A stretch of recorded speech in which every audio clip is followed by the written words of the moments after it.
How much does a Great Clips franchise cost, and how much does it make? This one surprises people because it looks simple on the surface. Just haircuts. You need high volume, usually it's in a smaller footprint in a strip mall. But let's break down the numbers and see if it's really worth it. Need help finding or researching your franchise and avoiding costly mistakes? Call Franchise Inspectors Broker Group. The franchise fee is $20,000, and the total investment ranges from about $188,000 to $420,000. So compared to most franchises, especially food, this is on the lower end. You don't need a full kitchen, you don't need expensive equipment, just chairs, sinks, and a few other things.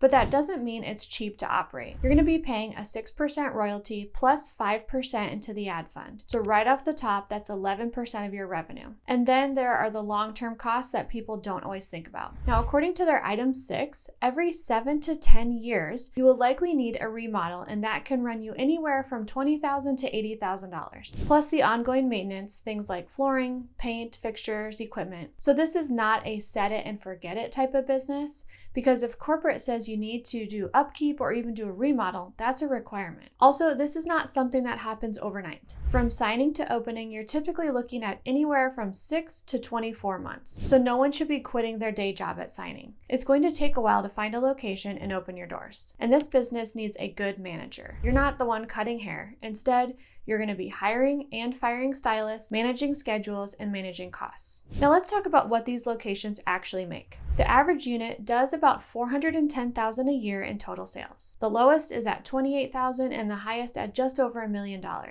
As you can see, there's a massive spread between the low and the high. And now that low number is a bit misleading because that location was only open about 6 months of the year. But it still shows you, not every unit performs the same. And almost all of that revenue is coming from services. About 97% is haircuts and related services. Only about 2 to 3% comes from product sales. So this is not like a retail heavy concept where product margins save you. Everything comes down to volume and labor. Now let's get into what actually people care about, the profit. From the salons that reported full financials, average operating cash flow comes in around $83,000. That's about a 19.7 margin. The median is lower, close to about $75,000. But that's before any debt payments, paying yourself anything, taxes, and setting money aside for that next remodel. So your real take home is going to be lower than that number. So if you're thinking, okay, how do I actually make money here? This is where scale and volume comes in. Once the locations get above that $500,000 in sales mark, the cash flow can jump into the 6 figures to $130,000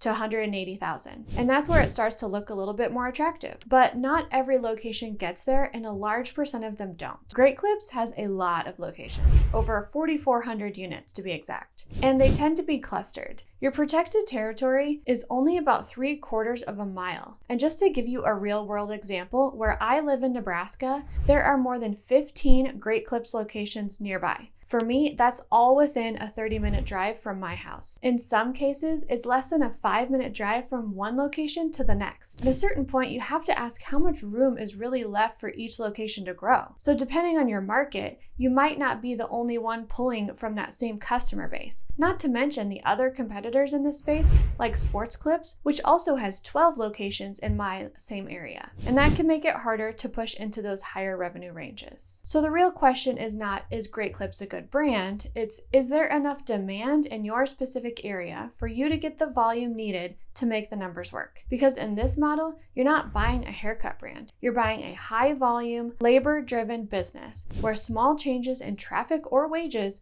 can have a big impact on your bottom line. And if you get the location and volume right, this can be a solid, steady business. But if you don't, can feel a lot tighter than it looks on paper. Need help looking for a franchise? Please go to our website at franinspect.com/services and fill out the form. We'll be in touch with you soon to schedule a call with someone on our team. And just as a reminder, this is all at no cost to you.